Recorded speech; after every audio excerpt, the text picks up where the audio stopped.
Hello guys, kumusta kayong lahat? So ngayong araw, lilinisin ko yung aircon ng aking alaga kasi nga wala na siyang lamig. Sino dito yung kagaya ko na kahit na paulit-ulit ang pabalik-balik sa abroad pero nakakaramdam pa rin talaga ng homesick at hindi yan talaga nawawala.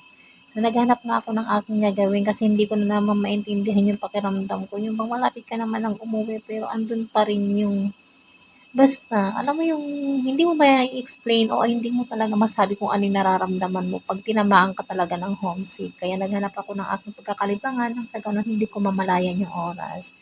At nilinis ko nga yung aircon ng aking alaga kasi nga wala na rin siyang lamig. Kagabi kasi sobrang init pagpasok ko sa kanyang kwarto.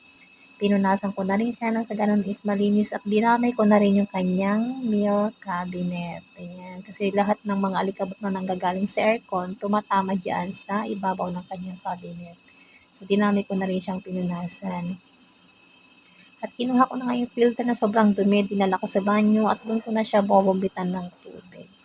So, siguro maipapayo ko lang sa mga gaya ko na stay-in kasi hindi mo talaga maiiwasan yung makakaramdam ka ng lungkot, homesick, boring, ganyan, etc.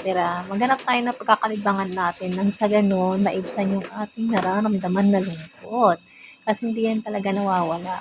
Kasama na yan sa part ng buhay ng bilang OFW kaya tiis-tiis lang para sa pangarap. Matatapos din ang kontrata. And after ko nga malinis yung filter, ikinabit ko na nga rin siya. Nang sa gano'n pagdating ng gabi tuyo na siya. So ayan guys, thanks for watching.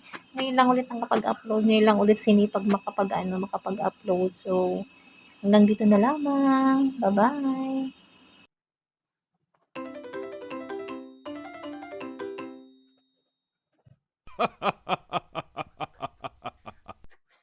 Abnormal na.